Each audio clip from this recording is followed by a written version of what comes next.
Hello. How is everyone doing today?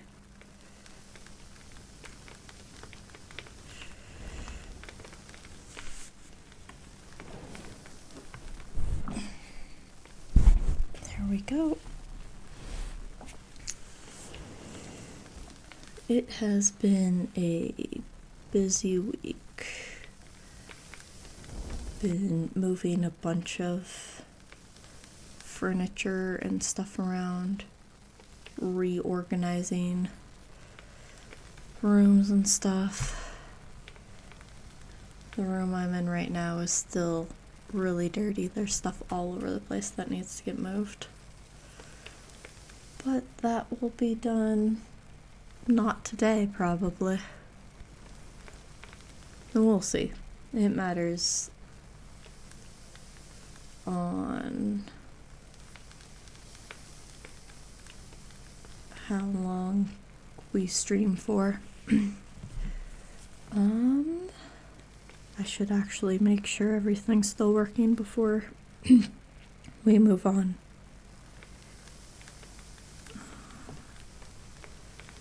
Let's see.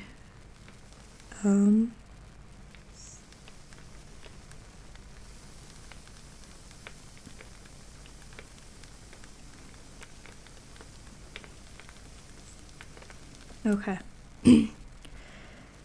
It's a little laggy. Or the stream is behind a little bit, but not too much.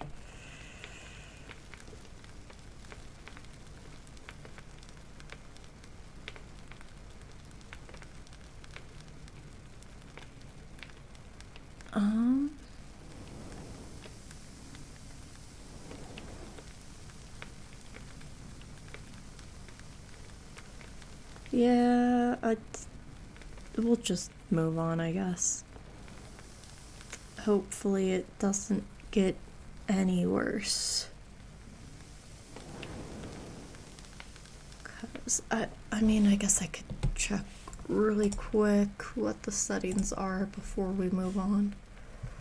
Make sure everything is still where it should be.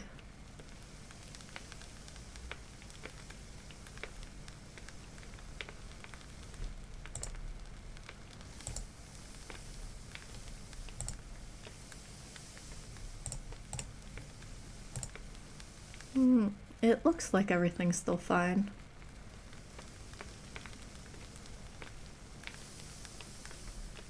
Okay, whatever. We'll just, if something happens, we'll figure it out later. Okay. Okay, looks like audio's working. Hello. You just got here. We were just about to start. Let me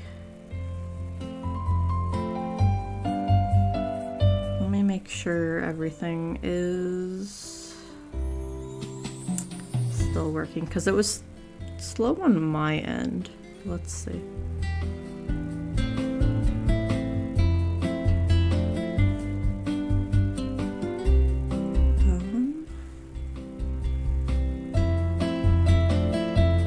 Yeah, it's really behind. I don't know why.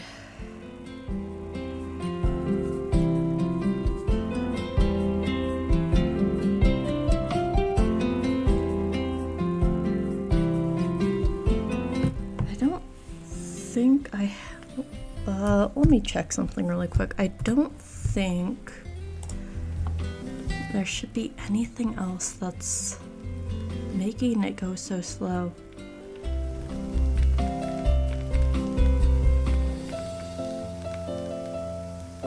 I think it's just my computer.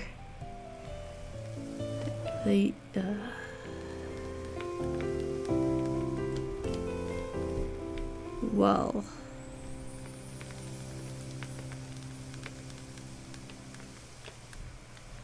yeah, it looks like it's just my computer. So we'll just have to deal with it, I guess. I'll figure it out later.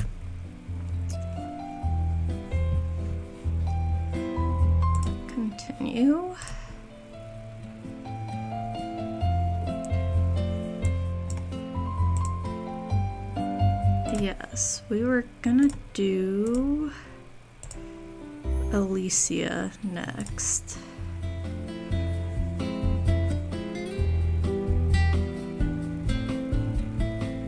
If it's good on your side, that's great, but when I checked on my phone, it was really behind.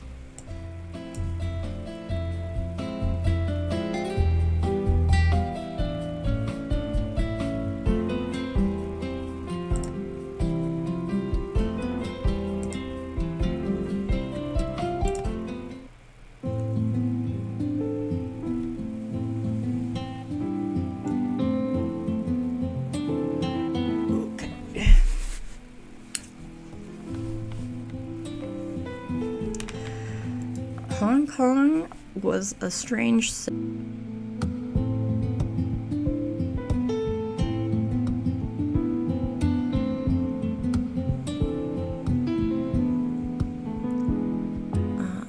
I had hoped to go to America, but I ended up being kidnapped and brought to Hong Kong. I didn't have any money on me. I didn't know if I could even survive here, not to mention go to America.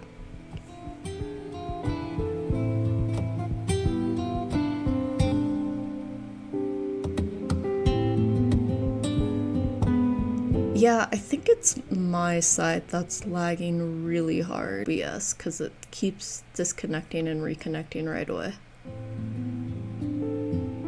I was kind of hoping this issue was going to be fixed. Because I was having this issue last stream. Figure it out later.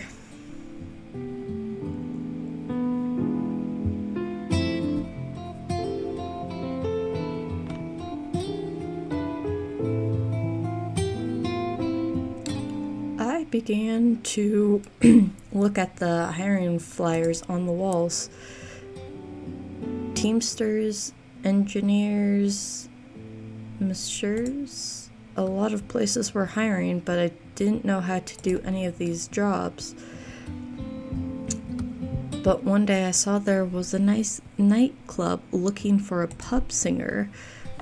The club was called Melody Hall. It sat in the middle of the most popular location on Portland Street in Mongkok. The club was huge and the guests were all dressed like royalty. Everyone that came to the audition for the job were sitting in the lobby waiting for their turn. Everyone that came to the audition for the several middle-aged men were sitting below the stage looking terribly bored. I chose to sing one of my favorite songs when it was my turn. It was a folk song from my hometown. It's called Little Lamb Billy. After my parents had passed away, my brother and I were soon sent to the orphanage. For a long time afterwards, Carlos seemed to have shut down entirely. For he would sit there for an entire day without saying a single word. He was only 3. There was nothing near the orphanage but hills and mountains. I liked to take him hiking and would talk to him on top of the mountain or sing to him. We would stay there for a whole day sometimes. However, he still wasn't talking. One day when I was singing, I suddenly thought to myself, was this going to last forever? Would Carlos never ever talk to me again? I had to stop the song. I couldn't stop myself from thinking depressing thoughts. I cried. Why are you crying, Alicia? Carlos was pulling on my arm, and I saw him looking at me with clear eyes. That day he had finally returned to me. The song I had been singing that day was Little Lamb Billy. I stood in front of the elevator. I was thinking about the song that I had just sang and the days when we had lived in the orphanage. I couldn't help but hum the song again. I felt a sudden tap on my shoulder. It was one of the men who had been sitting below the stage earlier. Miss, there's something that you should know. His eyes were almost shut as he smiled at me. It is quite a hassle to hire a foreigner like you with no papers. You wouldn't be able to find another job in all of Hong Kong. However, I think you are really terrific. I would love to hire you as long as you..." As he was speaking, his hands were moving down from my shoulder along my back, and it kept moving down even further. I was taken aback and tried to move away, but he grabbed my wrist. I had never been in a situation like this in my entire life. I was horrified. I tried to shake him off with all my strength. I scratched his face with my nails, leaving a red mark. He felt his face with his hand as he was running away. "You ungrateful little... You people. Go, grab her." He is a creep. I ran into a small alley and hid behind a dumpster. After what seemed to be an eternity, I could no longer hear the people who were running after me. I fell to the ground. I felt violated and ashamed. Tears were rushing out of my eyes as if all of my suffering had come back to haunt me. "Carlos, I miss you so much." That letter was short compared to a bunch of letters last week. I had been assigned here for a week. For the past few days, I have been trying to find an opportunity to write my transfer application and submit it to Lieutenant King. Yet every time when I sat down and tried to fill out the form, Lieutenant King would throw a bunch of paperwork at me and make me file them. It was almost like he knew what I was up to. None of this made any sense at all. As a police officer, shouldn't I be patrolling the city to stop crime and helping people with everything I had? It's odd that the music just stopped for his letter.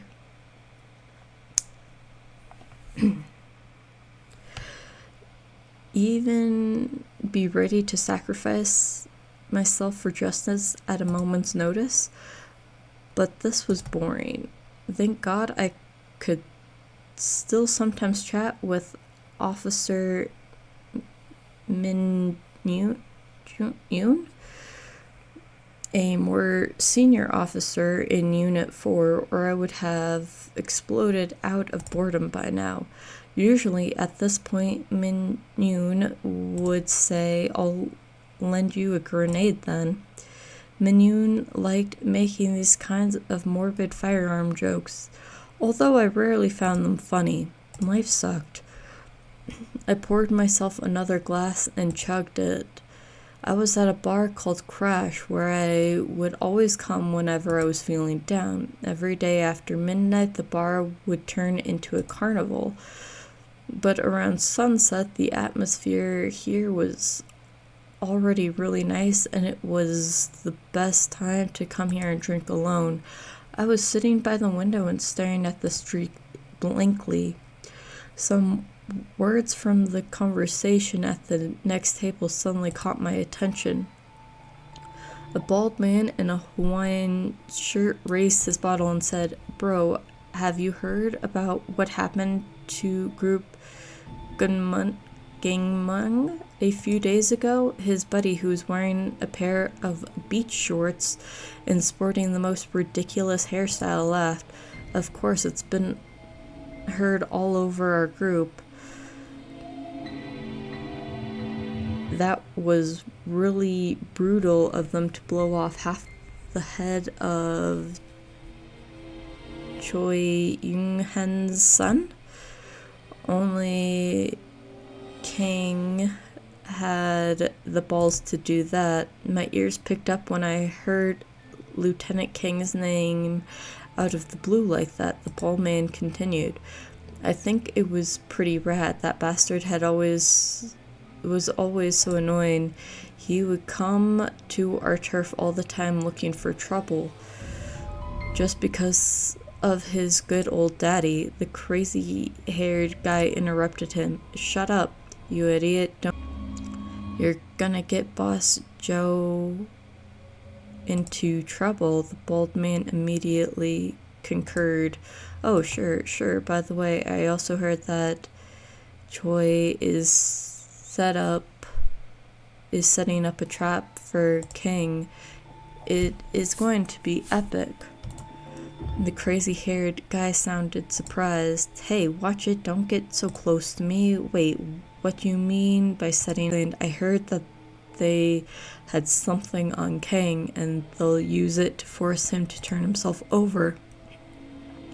You can guess what they're going to do to him next. I think it's supposed to be going down tonight over at the warehouse by the port. The crazy-haired guy didn't seem like he was buying it. Really, you think that would work? King was tough enough to take out a whole team on his own. The bald man got excited. We'll find out. Apparently, they've prepared barrels in concrete, and I heard something about some other big surprise. Anyway, no matter which side loses, our boss Joe will be happy either way. I bet he's looking forward to this day for a long time. I sobered up completely. I quickly checked my cell phone. It was 9 p.m. Now that I thought about it, Lieutenant King had gotten a delivery earlier today, and he had left the office soon afterwards. Did the delivery have something to do with the trap? I knew I didn't quite get along with Lieutenant King, but no matter what, he was on the side of justice. Now that I knew that he was in danger, there was no way I could just sit aside and let it happen. I snuck into the bathroom and immediately called the lieutenant. Nobody picked up. I then called the police station. Someone told me that nobody from Unit 4 was available. I had a really bad feeling if I didn't get in touch with the lieutenant as soon as possible. The door opened and a person walked out. My reaction had been slowed down because of the alcohol. The young man who had just come out of the stall grabbed me by my hair and slammed me into the mirror above the sink. Cling. The mirror was smashed and there was broken glass all over the ground. Just before I passed out, I heard someone say, "You dirty cop, you are trying to snitch on our own turf? Screw you." When I woke up, I found myself lying in a big empty warehouse. The gate was locked from the outside. I could see the evening stars through the windows high above the wall. Had I been out for? Was Lieutenant King already at the port?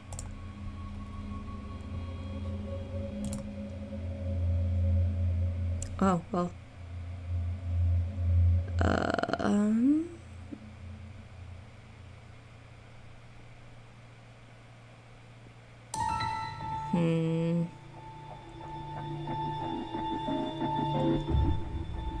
I think we'll try this, just having both of them on the cop side.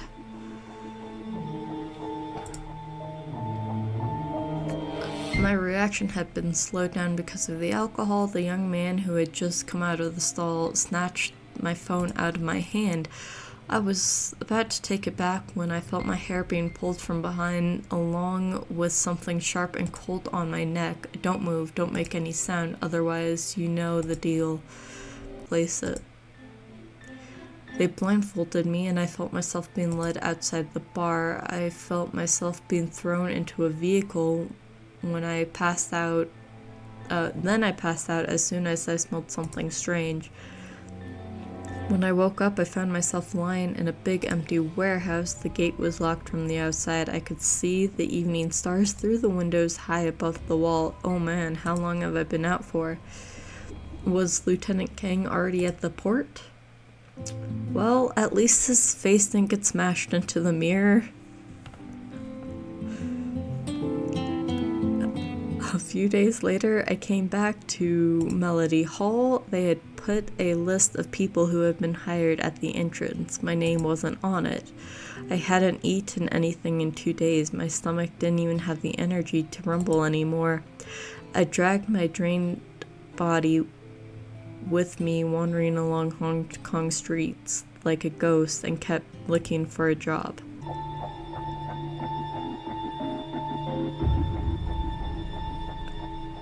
Well,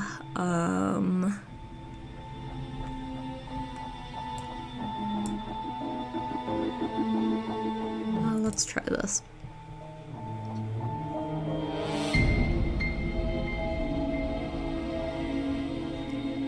I turned around. It was Officer Minyoon. Thank God you are here, sir. Minyoon seemed shocked after I told him about what I had just heard outside. The lieutenant might still be at his own place. It wasn't too far from here.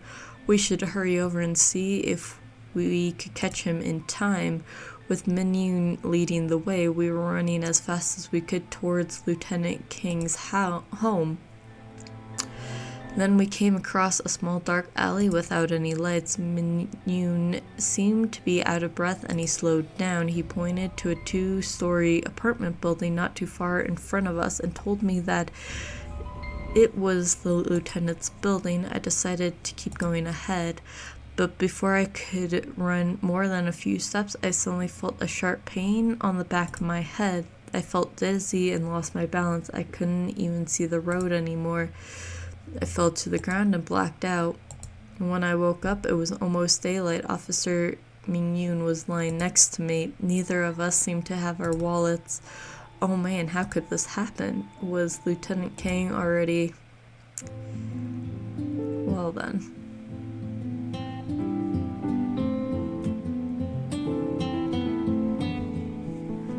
Someone unusually tall had just walked out of the elevator wearing an even more unusual ensemble, a pair of red high heels, a pair of tight black leather pants, a lavish fur coat. He just seems like a terrible cop. Like, not a bad cop, just terrible at his job. He's trying, though.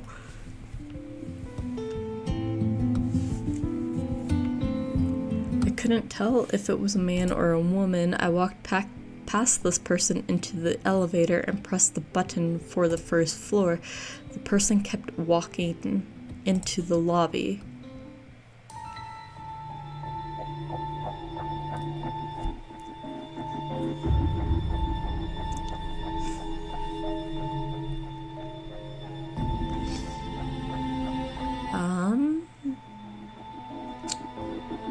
Whoa.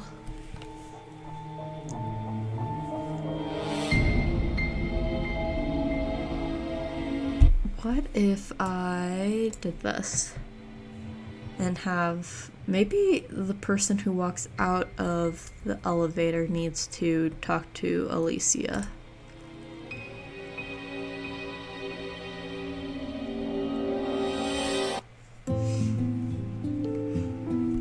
It was one of the men who was sitting below the stage earlier. Miss, there's something that you should know.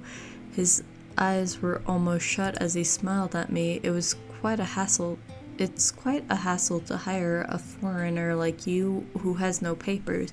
You won't be able to find another job in all of Hong Kong. However, I think you are really terrific. I would love to hire you so long as you... As he was speaking, his hand had moved down from my shoulder along my back, and it kept moving down even further. I looked to the lobby, but I could no longer see the person who had come out of the elevator. No one could help me now. I was taken aback and tried to move away, but he grabbed my wrist. I had never been in a situation like this in my entire life. I was horrified. I tried to shake him off with all my strength. I scratched his face with my nails, leaving a red mark. He felt his face with his hand as I ran away.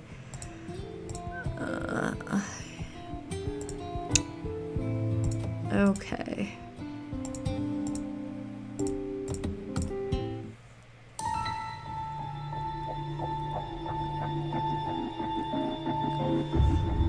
I checked the time again. It was already 9:30 p.m. It wasn't safe to go straight to the port as I didn't know how many people the enemy had. I hadn't received my weapon yet, as this was only my first week. It wouldn't be terribly useful for me personally, but it would still be better than nothing. I should at least go back to the station and check out a gun. Perhaps I could even find some backup. I hope I can make it in time. I left the bar. A cold breeze blew over my face. I shuddered and felt myself sober up a little more. I hailed a cab. I kept urging the driver to speed up. In the end, it took me only 30 minutes to arrive than the usual 60. Why would you go an hour out of your way to a bar?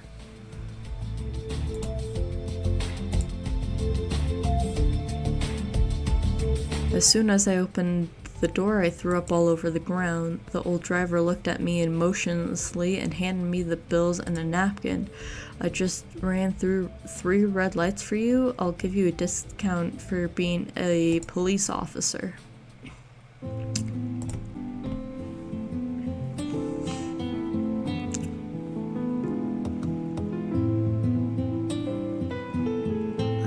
Miss, there's something you should know. One of the men has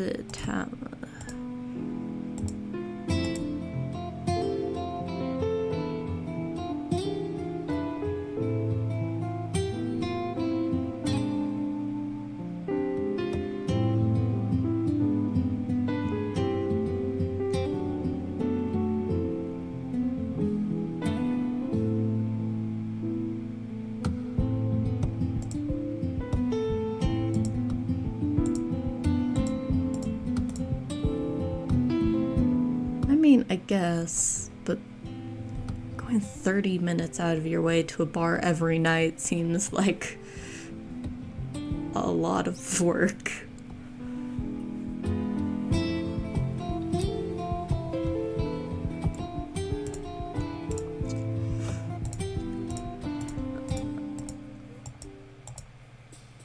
Okay. Hey, that was embarrassing. Someone who had just gotten out of the elevator stood in front of me, a pair of red high heels, a pair of tight black leather pants, a lavish fur coat. If it weren't for the voice, no one would have guessed that it was a man wearing them if they saw them from behind. For the manager of Melody Hall to dare do something like that in public, what would your big boss say if he heard about this, Fine, just not my lucky day then.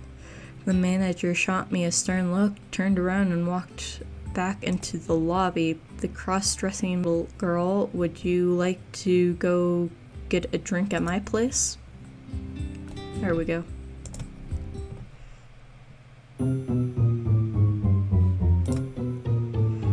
Cough, cough, cough. Deep breaths. You ask me how deeply I love you. What on earth are you doing? I'm singing. I didn't know you sing. What is the name of the song? The moon represents my heart. How does she still know this song? I thought I had... What are you mumbling about? I mean, of course, the song. Everyone in China knows this song. Why are you suddenly in the mood to sing? When I read Alicia's story about her singing, all of a sudden a lot of music just popped into my head out of nowhere. So I was thinking maybe I was a singer before I died, before you died. I've heard stories of how some people become gods when they die with unfulfilled wishes. That might be why I know these songs, right? Aren't these usually ghost stories, not God stories? Although, if that had been the case, wouldn't my powers have something to do with singing? What do you mean? For example, what if my singing had healing powers? Or maybe my song could bring peace to people at war. How imaginative.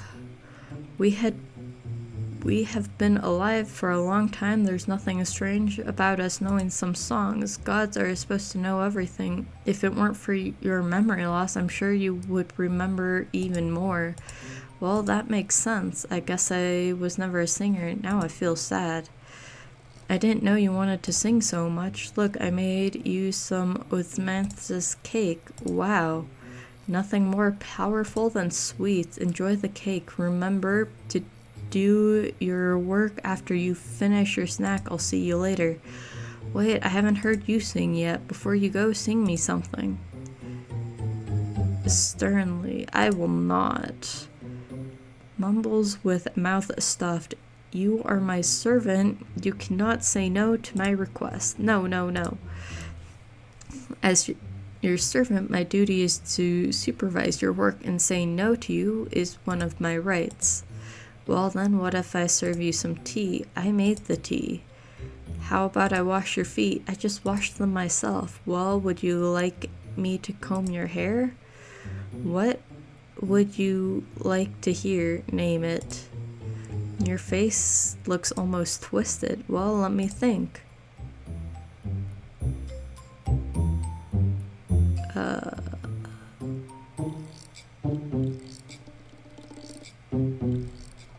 We'll just go with the song she was singing. These are all songs by Tressa Tang.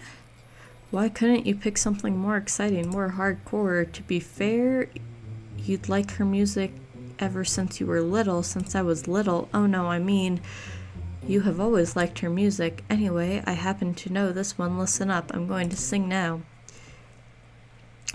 You asked me how deep my love is for you. I love you to the utmost. My feelings are so true. My love is also true.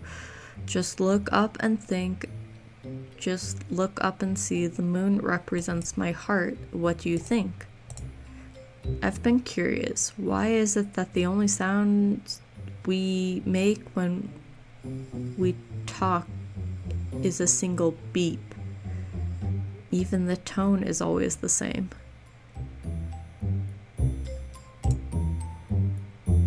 Even when we're singing, it's nothing more than some rhythmic beeping. You are only now noticing that? Well, we are gods, after all, not humans. We have our own unique qualities. We should focus on them. Speaking of which, how's work been recently? Oh, it's been going perfectly well. My only complaint is that there are so many letters. I've been pulling a lot of all-nighters to finish them.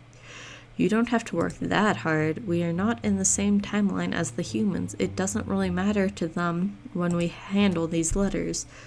The most important thing about being a god is to enjoy yourself. That's okay. I am enjoying myself. It feels so great to be able to help people. I am really happy. Okay then, as long as you are happy. By the way, haven't we forgotten about something important? Mumbles with mouth full. What important thing? Comb. Ah, there are new letters here. I need to start working. I knew it. Oh, there's lots of letters.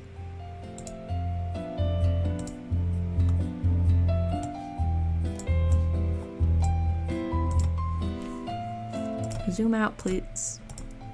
Zoom out, thank you.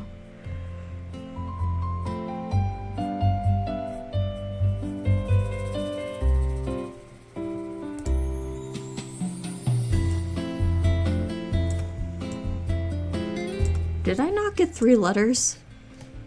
Why am I only seeing 2? Oh, because I didn't click the 3rd letter. There we go.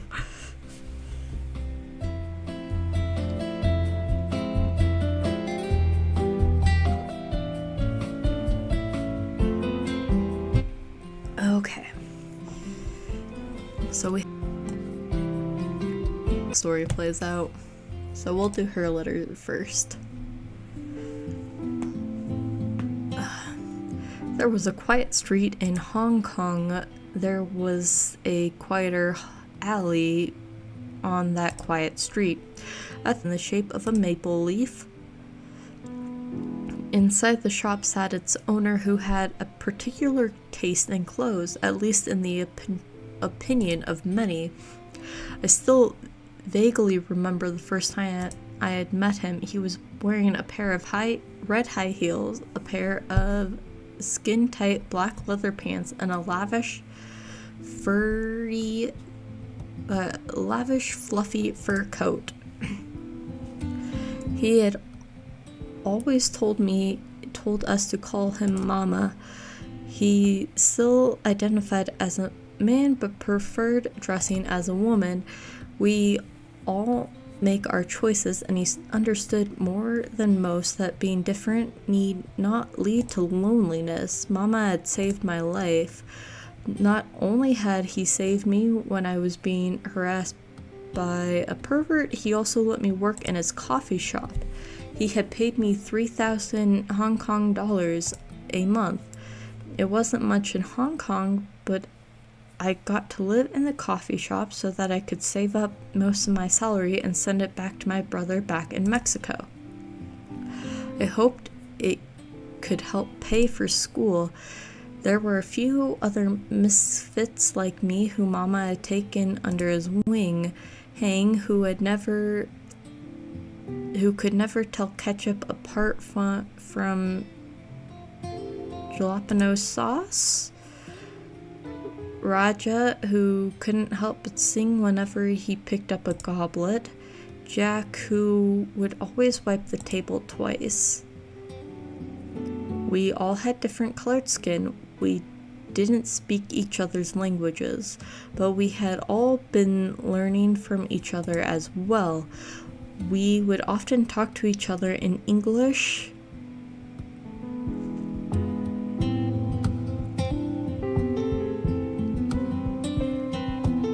Cantonese, Mandarin, and Spanish all at once.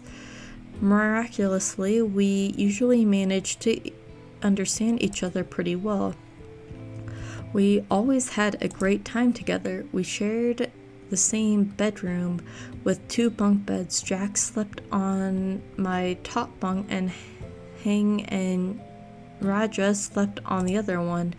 Jack was only 15. He had curly blonde hair and a pair of clear blue eyes. Carlos was a few years younger than him. When we had been in the orphanage, he and I slept in a bunk bed like this too. That was why I liked to stare at the top bunk before I fell asleep and imagine that it was a 15-year-old Carlos sleeping up there. However, the peaceful days did not last too long. Only Jack and I were in the shop that day. He had just taken the trash out the back door. Moments later, I heard the muffled sound of fighting and yelling in the back. I ran out the back door and saw a couple of tall, strong men pinning Jack to the ground, tying his hands and feet behind his back. Jack's lips were bleeding and he seemed to be unconscious. I wanted to run back upstairs to find Raja. I knew he was sleeping in the bedroom, but before I could, someone had caught me from behind. Then my face was covered with a foul-smelling piece of wet cloth. When I woke up, it was already deep into the night. Jack and I were locked inside what seemed to be a small warehouse.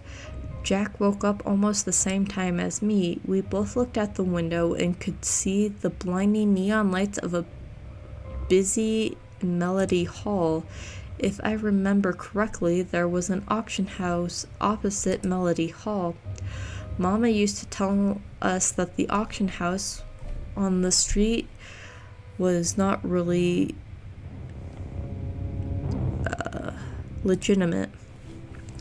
Legendary paintings that had gone missing, rare or that had been illegally smuggled in, the frozen sperm of dead movie stars, ancient mummies of an undetermined age, panda bears. That's an odd We have all these items and then just an animal. Even exotic looking young boys and girls. As long as there was a buyer, there was nothing they wouldn't sell. We couldn't stay here. I had been through this once. This time I felt calm. I had to get myself out of here, and I would take Jack with me too. There was only one guard in the hallway. I slammed on the door to get him to come over. I told him that Jack had stopped breathing. He didn't think too much of it, perhaps because he thought we were just a couple of kids, so he opened the door and crouched down next to Jack, who was playing dead. When he reached out to feel Jack's breath, I pulled the gun out of his waistband and pushed. Then we gagged his mouth, tied his hands and feet behind him, and locked him inside the room before we snuck downstairs. We didn't run into anybody on our way back to the reception desk. Just as I was about to celebrate our good fortune, someone yelled at us from behind. I turned around and saw a sleepy man who was holding a mug. He rubbed his eyes and slammed the mug onto the reception desk when he saw our faces. The alarm went off. I grabbed Jack's hand and we started running towards the port as fast as we could. 4, maybe 5 guys came after us from the auction house. There were a lot of warehouses and small roads near the port that made up a complex maze. We had to play cat and mouse with our chasers before we could find a secure hiding place. At the southeast, the center had a fence and lot that had piles of garbage in it. Only a pair of overtime workers were operating the crane. They would lift a dumpster high up and then dump everything into the lot. There were many extra dumpsters inside the lot. Jack and I split up earlier, and I waved at Jack from a distance to stop hiding. We saw you. I'm over here. I tried to draw my attention to myself. They opened the cover of the dumpster. I walked out from the cargo container not too far behind them. I tried to distract them. However, they had already opened the dumpster cover and seen Jack hiding inside. They didn't tie us up to avoid attracting too much attention. Instead, they surrounded us and marched us towards the auction house. If we didn't follow their orders, the guns in their waistband would make us regret it. I fell into deeper despair. Jack must have been so frightened too. I looked at him, but for a moment I thought I must have been mistaken. I thought I had just caught him smiling. We were close enough to see the auction house, but one of the guards' phones rang. Everyone was temporarily distracted by the phone, including me. But a gunshot interrupted the ringing. A guard had already fallen down. A bullet had just gone through his head. Jack had just shot him with a smile on his face. He had somehow taken the gun from one of the guards. He then turned around and shot the second guard right in his chest. He didn't waste any of the bullets. It was almost like magic. Soon all 5 guards were lying on the ground. Jack looked at me with a casual expression on his face. Alicia, let's get out of here. I was still in shock at what just happened, and before I could say okay, I heard another gunshot from further away, and then a splashing sound nearby. Jack dropped to his knees and then slowly collapsed. Bright red liquid was oozing from a small hole in the middle of his forehead. The young man with a mug was standing behind us at a distance, only this time he was carrying a gun instead of a mug. He started walking slowly towards us. I held my hands. Heavenly Father, why on earth would you let this happen to us? What have we done wrong?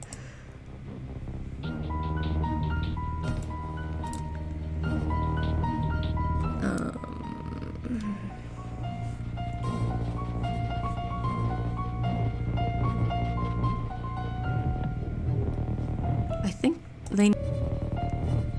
And then have Alicia draw the attention.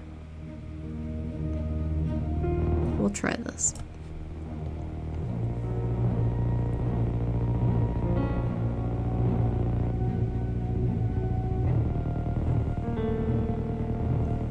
I walked out from behind the cargo container not far away and tried to distract them. However, they already opened the dumpster cover.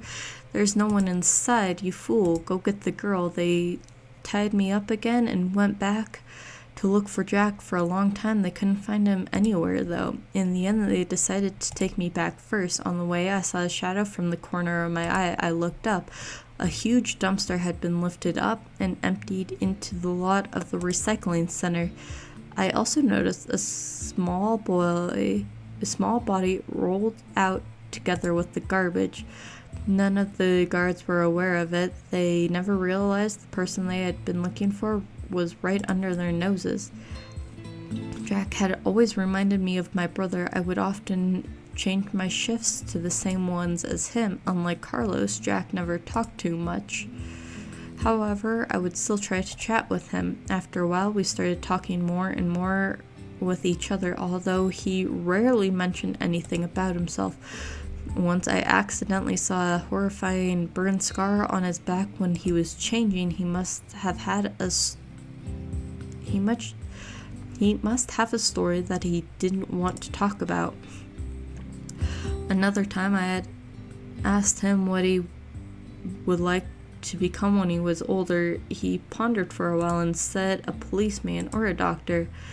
The look on his face, like he had been looking at an ocean of blooming flowers, and he had been enchanted by the hypnotizing scent of the flowers. The warm summer breeze was kissing his exquisite blonde hair, and the glowing sunlight was shining inside his sky blue eyes. He almost looked like an angel to me at that moment. I knew he was not just saying that. He had a lot of books. When he wasn't working, he would always be reading in the bedroom. Even when he was on shift, he would sit behind the bar and read when there were not too many customers. He spent all of his earnings on books, although I didn't think one could be a policeman or a doctor through self-learning. Still, I believed that Jack, my little angel, would be able to do it, because I believed that if he did his best, his dream would come true. Woot, that was easy. A new Alicia story? No. Lee and Carlos.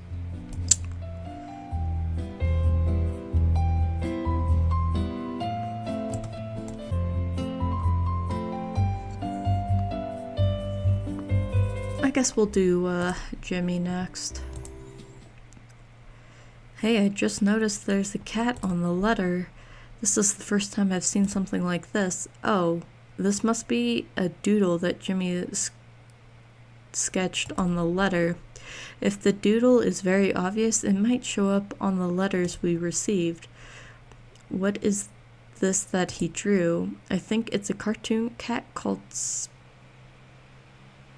Sir Spotty. It was pretty famous in their world. We also had it in our dictionary. Well, I didn't know he was a painter too. That's impressive. Something like this barely qualifies him as a painter. It's an interesting little cat, though. Today was Sunday. I climbed out of bed a lot earlier than usual. I wanted to try my brand new VR game before Rocky woke up. There were all kinds of games available now. FPSs, dancing games, even X-rated ones. The VR gear was the big thing these days, and the good ones were all so expensive. The one I got cost almost 10 grand. That is expensive. If I hadn't told my dad that I was buying this for research purposes, which technically wasn't entirely untrue, there would There was no way he would have bought it for me. I put the gear on. It was more like a helmet, really. It was quite heavy. However, wow, it did feel quite realistic.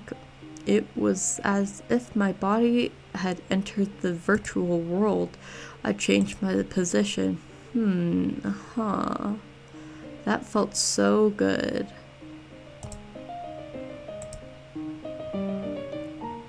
I tried all of the tricks I could. I was exhausted.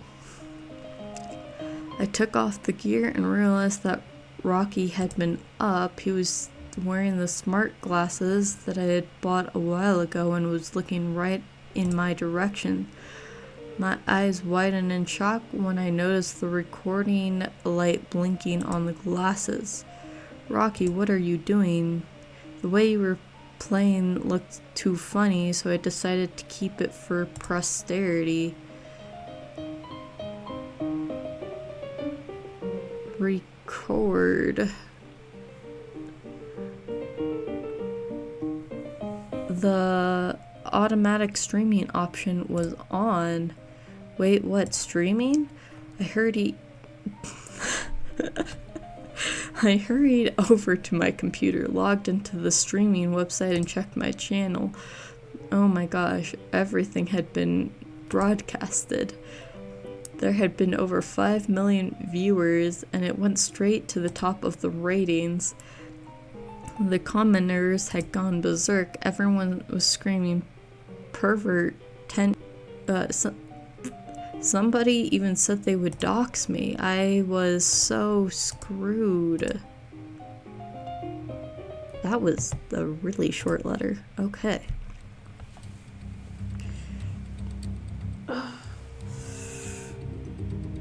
Let's see if this trap work. 11 p.m. Warehouse 23, Port of Busan. The warehouse was half full. There was an asphalt barrel in the middle of it that did not seem to belong there. I walked towards it to check its contents. As I had suspected, it wasn't filled with asphalt. A person had been stuffed inside. It was a very muscular man. He was barely breathing. This morning at work, I received a express delivery. There was nothing but a photo in the envelope with a time and a location written on its back. The same barrel was in the center of the photo. It was at the exact same spot I was looking at right now with my own eyes. When I heard scurrying footsteps near the gate of the warehouse and the clicking sound of guns. Warehouse 23 belonged to the Musing gang. It could not have been more obvious that this was a trap set up for me by Choi. So I had come 20 minutes later. The muscular man and I were tied together, sitting on the ground with our backs against each other. Wait, I thought the muscle man was in the barrel. Why would you pull him out just to tie him up? Just leave him in the barrel.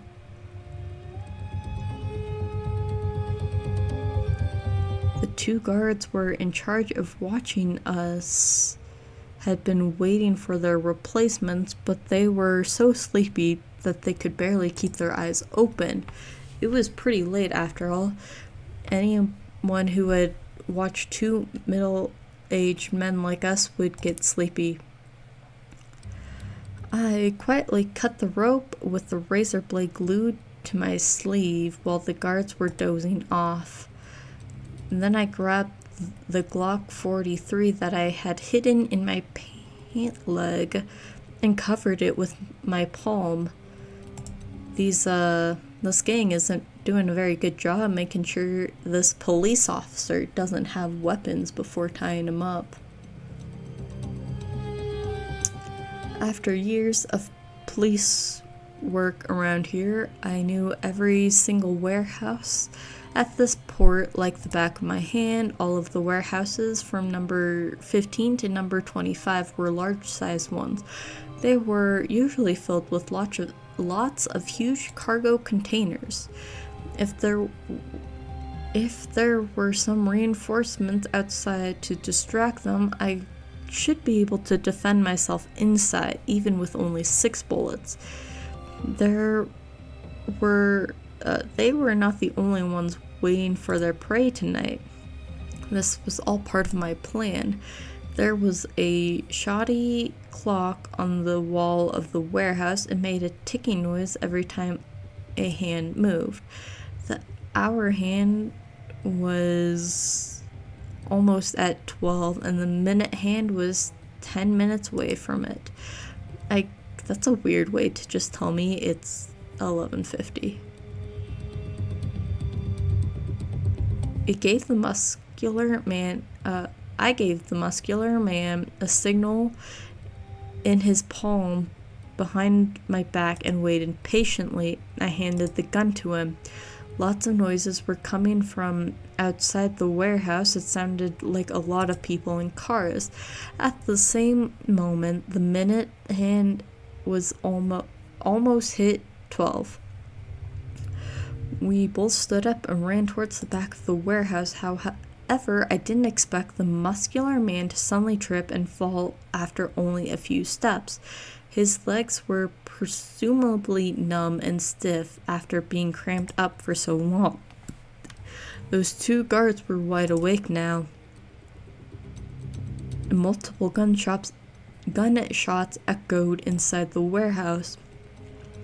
They never intended to let us get out of here alive, and there was certainly no reason to hold back anymore. And then I saw holes exploding all over the muscular man's body right in front of me. You monsters, bastards, go to hell. I turned around and raised my gun. In the chaos, a bullet hit my thighs. Suddenly, all the other bullets still flying in the air seemed to be moving in slow motion. They were so slow I could even see their rotation and the vapor trails after them. I realized that he had woken up. When I woke up, I was lying in a cheap motel somewhere. I had changed into some clean clothes. There was a half-eaten sandwich and a glass of orange juice on the nightstand next to my bed. I left my file. I opened my left fist. As expected, there was a note with a message that looked like it had been written by a child. These new clothes cost $50,000. I survived, but Choi had gotten what he wanted to. Again, I had lost another important person in my life again. I like how this person was important to you, but no name. You're just some muscular dude.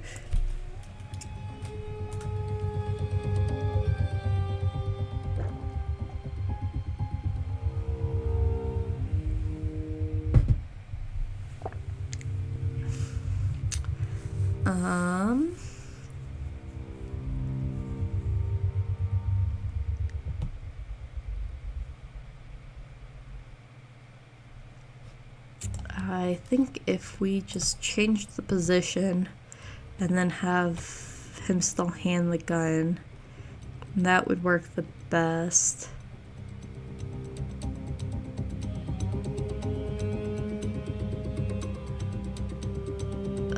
Maybe. I don't know how to fix Jimmy's issue at all. And it didn't fix at all either. Cool. Just in case her legs were too stiff to run, the muscular man and I quietly shifted around a bit to loosen up her legs. Lots of noises were coming from outside the warehouse. It sounded like a lot of people in cars. At the same moment, the minute hand almost hit 12. We both stood up and ran towards the back of the warehouse. Those 2 guards were wide awake now. Multiple gunshots echoed inside the warehouse. I was just about to get behind a cargo container when I felt a burning pain in my right leg. Damn it, I was hit. Blood was flowing down my leg, onto my shoes and onto the ground. As if it were mocking me, I heard the voice again, the voice that couldn't have been more familiar to me, idiot. I came out from behind the container. Hiding was pointless to me. Even without the gun, these two didn't stand a chance against me. After the two guards met their gruesome deaths, I caught the muscular man in my sight.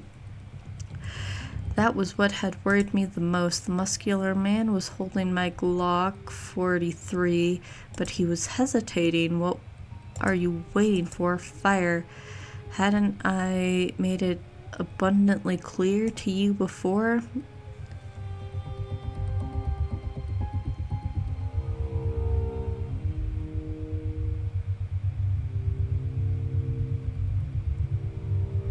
What is your question?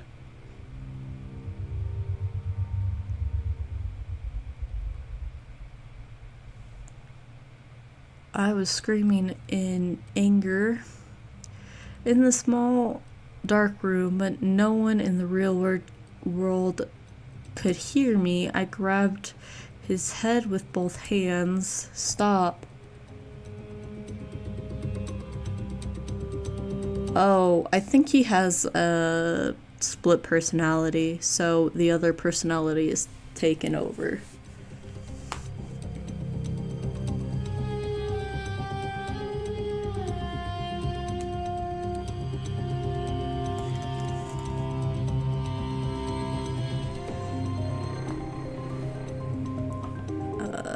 I grabbed his head with both hands. Stop. With all my strength, his neck twisted a full 360 degrees, just like the others. His body crumpled and dropped to the ground. There was nothing I could do but watch him fall. Every frustration, guilt, and regret. It was just like 6 years ago.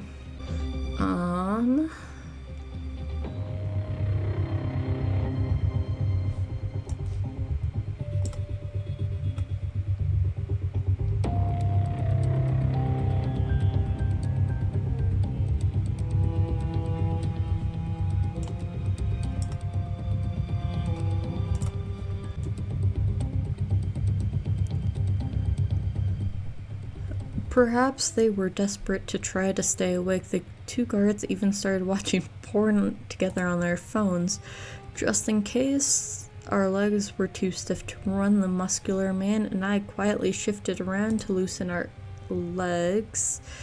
Lots of noises were coming from outside the warehouse. It sounded like a lot of people in cars at the same moment. It was the minute hand had almost hit 12. We both stood up and ran towards the back of the warehouse. By the time the two guards noticed we were gone, we were already taking cover behind the cargo containers. Any time now, just a little longer. The guard with the gun was walking towards the back of the warehouse. The other one was behind him. I needed to stall a little longer. We couldn't let them get any closer.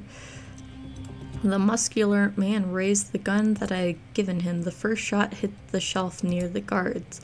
The second shot hit the ground. After we ran out of bullets, we were captured. That was a mistake. I was counting on him to defend himself with the gun. I should have kept it for myself. Left, right, left. Crap, I was going to throw up. I couldn't hold it anymore. I pulled off the VR gear and tossed it onto the bed. I held my hands to my chest and tried to breathe in some fresh air before I realized there was none in our room. Rocky was awake. He was sitting over on his side, munching on his chips, which were probably his breakfast. He kept staring at me. Did you know you look like an idiot right now? I walked over and vomited into his bag of chips. That's my business. Mind your own. The bag wasn't big enough for the spicy pot dinner I had last night. It was soon filled with my vomit. The rest of it spilled onto Rocky. He was in so much shock that he didn't even scream.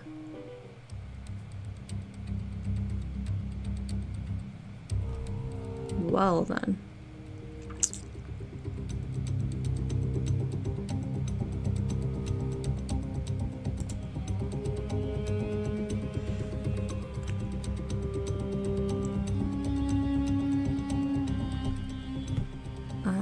Okay.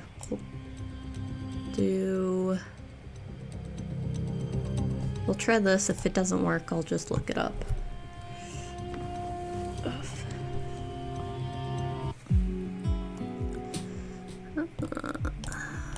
Anything new?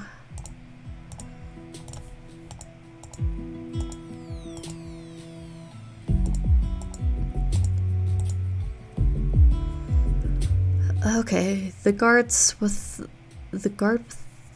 a gun was walking towards the back of the warehouse. The other one was behind him. I needed to stall a little longer. I couldn't let them get any closer. I stared at their strict shadows on the ground. I had the barrel of my gun, pulled the trigger, and my first shot hit the right hand of the guard in front.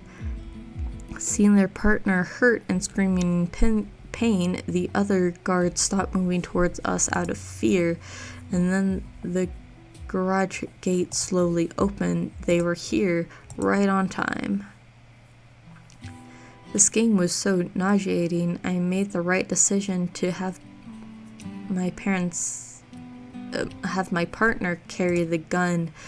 I was so wise, but the game felt super boring if you weren't actually shooting anything.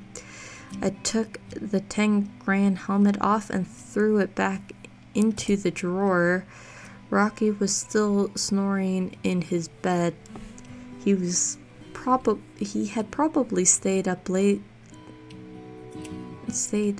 last night again for a soccer game. Never mind him. I was going to head out and roam the streets now. I put on the smart glasses that I bought a while ago and snuck out of the school into the real 3-dimensional world. Woo. Done. Okay.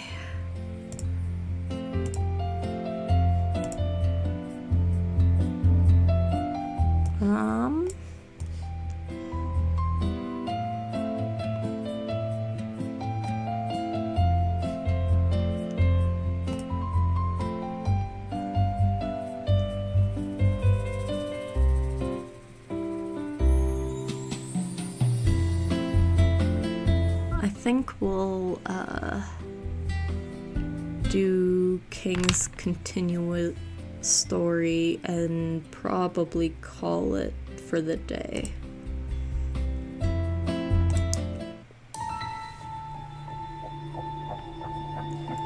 It was 5 past midnight, warehouse 23, port of Busan. I realized that I had been backed into a corner because the people who come in from the gate were not Lieutenant Kim and his men from Unit 3. Lieutenant King, long time no see.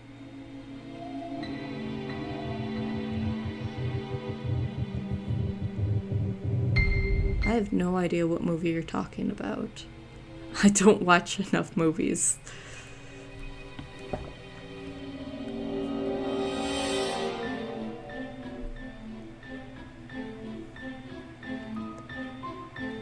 It was my old rival, the leader of the Gangmun group of the Musing gang, Choi. The drug cases around this area had always been handled by Unit 1 and my Unit 4. Drug smuggling was one of the main sources of income for the Musing gang, so Choi and I had handled plenty of dealings with each other. Long time no see. I did see your son a week ago. He looked pretty good.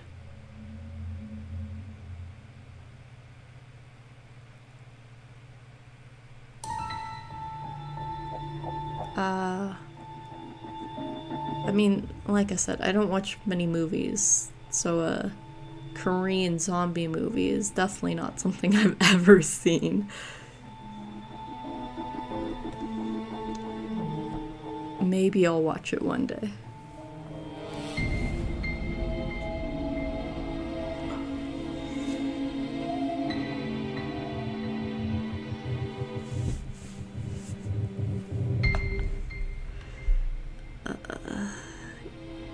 I did see your son a week ago. He looked pretty good. Oh, by the way, I heard that you had been in a bad mood recently. Would you like me to get you some antidepressants? That wouldn't be necessary, but you were right. I hadn't been doing too well. That's why I brought myself some new toys to cheer myself up. I want you to share the fun with me, Lieutenant Kang. Everything went quiet for a brief moment. Suddenly, a loud orchestra of metallic noise erupted in the warehouse. I could see that the containers were riddled with bullet holes. There was even rice pouring out of some of them. An M134. Choi, that was indeed impressive. He was my son, my lovely son, and you blew off half his head. Today I'll blow your entire body into smithereens. I crouched on the ground and covered my head with my hands. My Glock 43 had run out of ammo earlier. This couldn't get any worse. There was a toy gun on the ground. Where did the toy gun come from? A toy gun against an M134? I couldn't help but chuckle at the ridiculous thought, but apparently someone else had come up with the same idea. The muscular man picked up the toy gun and came out from behind the containers. I didn't have a chance to stop him. Everything happened so fast.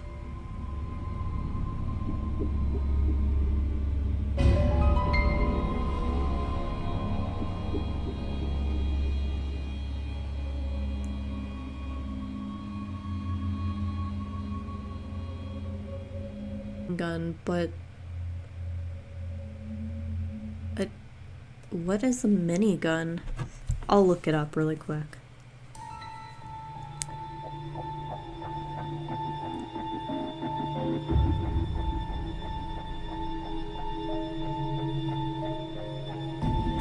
Oh. Okay.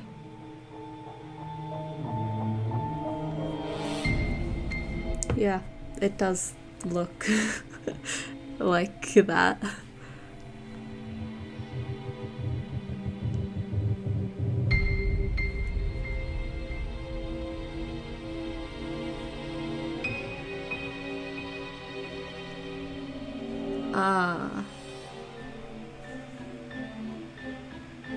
Yeah, I don't know enough about guns, so his little what does he have? I don't know what the I mean, I think most people are outgunned when you have a machine gun and you're holding like a small pistol.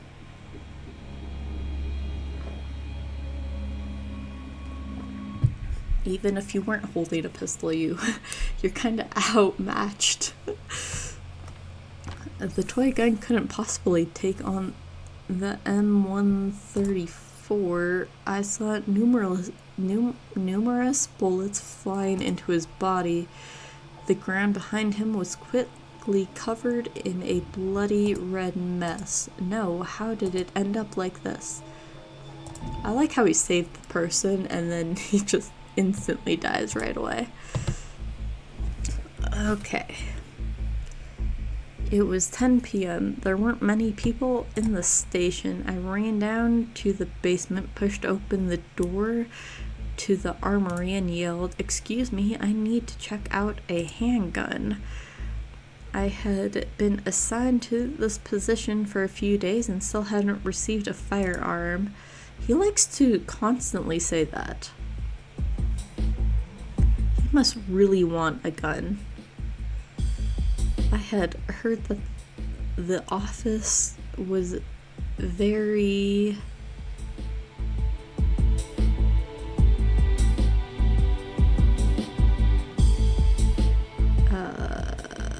and inefficient. I suppose people had been telling me the truth. The custodian in charge of the armory slowly turned his face towards me. It looked like he hadn't shaved his wrinkled face for a long time. All his facial hair was wet with tears and snot. I noticed the TV behind him. He was watching a very popular TV drama, The Descendants.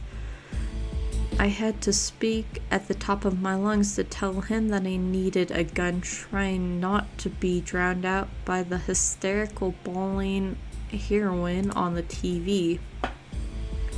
Although he was still quite invested in the show, the old man still didn't forget his duty. He then explained the rules while holding back his tears to check out up to and including 2 guns. Please fill out the green B2 form and have it signed by the lieutenant of your unit. The firearm will be available immediately. To check out more than 2 guns, please fill out the pink C15 form and have it signed by the captain of the station. The weapons will be available in 5 hours. I took the form. I tore the pink C15 form into pieces. Sir, you've got to be kidding me. 5 hours? It's really a matter of life and death. I just need a tiny handgun. I slammed my fists into the desk out of frustration. Don't slam the desk. The custodian pulled 2 napkins out of a box, then blew his nose and wiped his tears away. He turned around and refocused on the TV screen with the box of napkins still in his hand. The heroine had just been diagnosed with a terminal illness, and it was the hero's turn to bawl hysterically. I squeezed the torn pieces of paper in my palm and tossed them into the trash bin by the door and stormed out of the armory. I let out a sigh. Fine. It should be okay if I just go ahead without a gun, right? I rushed out of the building, hailed a cab, and headed towards the port. Buddha would surely bless me.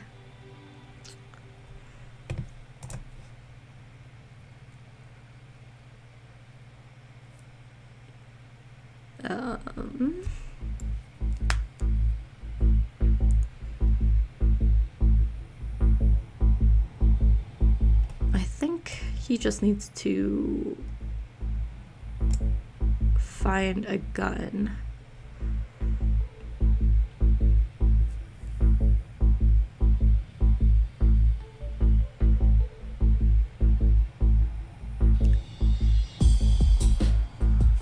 Because I don't think the lieutenant needs either of these forms. I don't think that's going to help him. So we'll do this.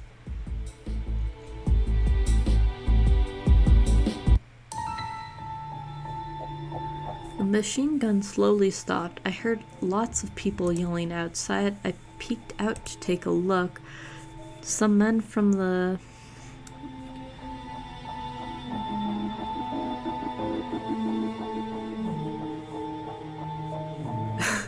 that would be hilarious. Someone from the Gangmung group were holding down a pretty buff young man, pressing his head to the ground.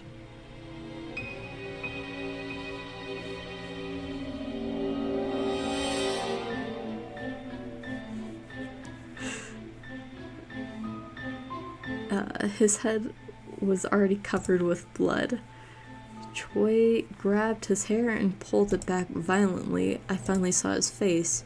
Yo, if I remember correctly, isn't this the new guy in your unit, Lieutenant King? What a cute and silly one he is. He came all the way here to save his precious lieutenant without even a gun. Who do you think is cuter, him or my son, Lieutenant King? The kid's nose and mouth was bleeding heavily, and he kept mumbling through the blood, Lieutenant, don't mind me. Choi fired up the machine gun once again. The kid's frail flesh was torn into pieces and pounded into a stain on the ground. I didn't want to mind you. What were you doing here? Didn't you know I meant to not tell you about our mission at this goddamn place? And you idiot, you didn't even bring a gun. How would you defend your precious justice? Justice, what was the point now that you're dead? I looked at the toy gun as if it was mocking me. I tore the pink form into pieces and enraged the goddamn rules. Were these stupid rules more important than a human life? The custodian was staring at the TV and paid no attention to me. I squeezed the torn pieces of paper in my palm and tossed them onto the desk. Looking back, I let out a sigh. Fine, it should be okay if I go without a gun, right? I rushed out of the building, hailed a cab, and headed to the port. Buddha would surely bless me.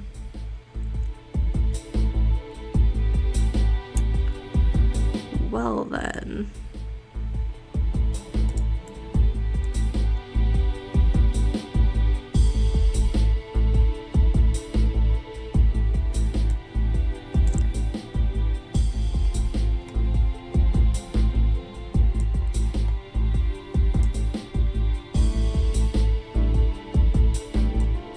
Oh, there we go.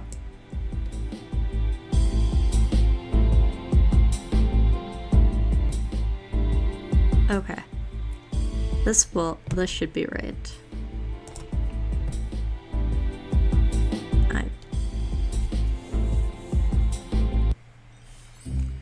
I felt blood rush to my head and I picked up the gun. Then I turned back to the armory and slammed it on the desk. Thud. I dropped to the ground on my knees. Sir, I have to tell you something. Becoming a police officer had always been my dream ever since I was a kid. I always thought that one day when I finally became a police officer, I would be able to defend justice and help people who were in need. Even though Lieutenant King has a lousy temper, loves smoking, and is often mean to me, always has me doing paperwork and likes junk food. But as a police officer, a defender of justice, I can't just let him be in danger without doing anything. And sir, if you don't loan me a gun now, it would be too late. The custodian turned his face back again, looking at the top half of my head behind the desk. While tears were welling in my eyes, it was nothing compared to the rivers coming down his face. Silence. I stood back up and dusted off my pants. Well, I tried. Wait. The custodian wiped his face clean and put on his jacket. I can't break the rules and loan you a gun. However, I'll come with you. Oh, by the way, bring this along too. The custodian stuffed a toy gun into my hand. A toy gun? Are you kidding me right now? However, the old man seemed dead serious, so I tucked the gun into my waistband. Still, as a rookie cop, all I had right now was a toy gun and the custodian of the checkout counter of the armory. I was beginning to feel uncertain about this rescue mission.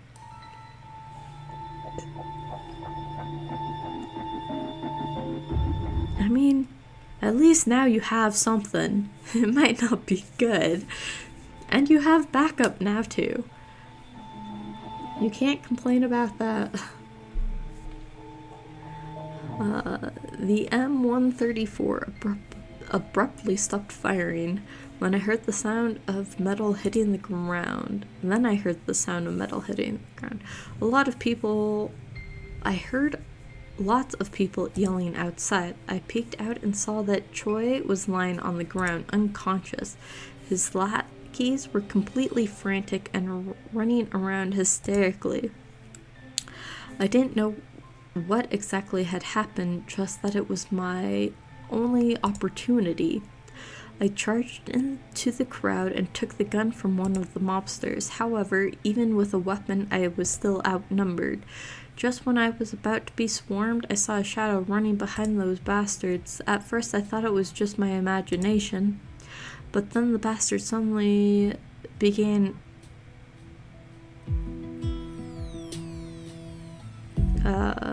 falling to the ground one after another, and a familiar yet annoying figure jumped up onto a huge cargo container.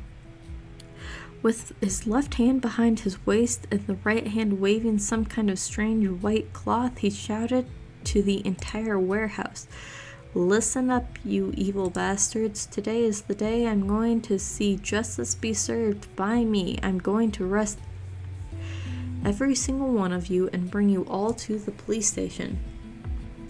I was 100% sure now.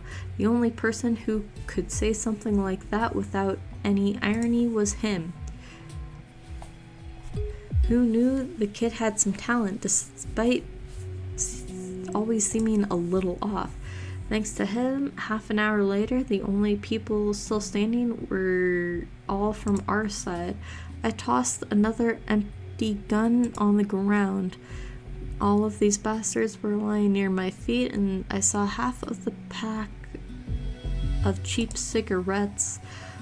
Wasn't feeling picky at the moment, so I lit one for myself. It seemed to help with the exhaustion a little bit.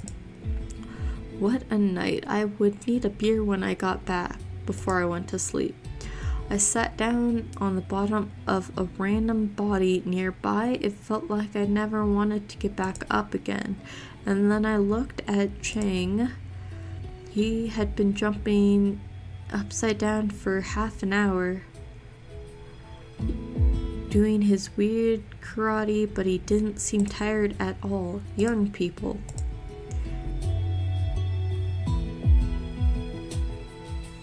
I mean, it didn't say it was a dead body, it's just a body. Could be some random person they handcuffed and just, let's sit on you like a chair.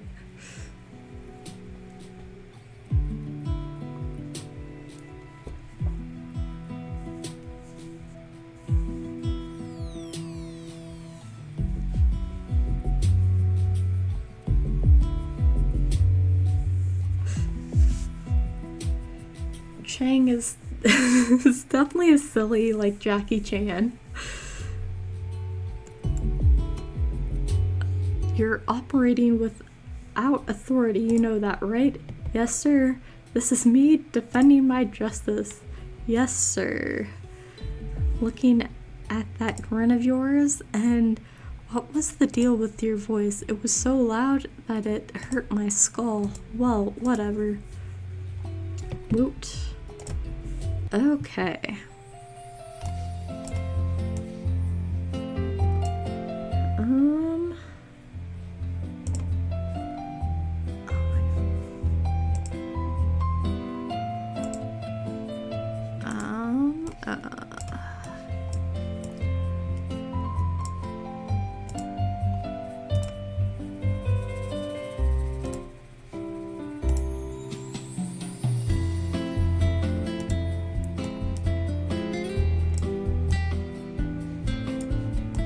I think we're gonna call it here. And then we can work on Lee Park, Carlos. trafficking stories next week. It's odd we haven't gotten a new story for Juan.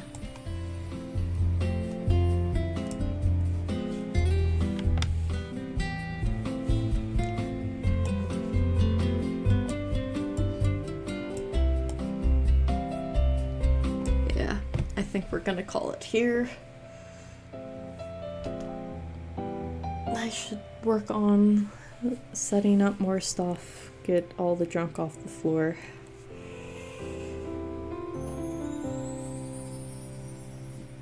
Everyone who joined, I hope to see you all again next week.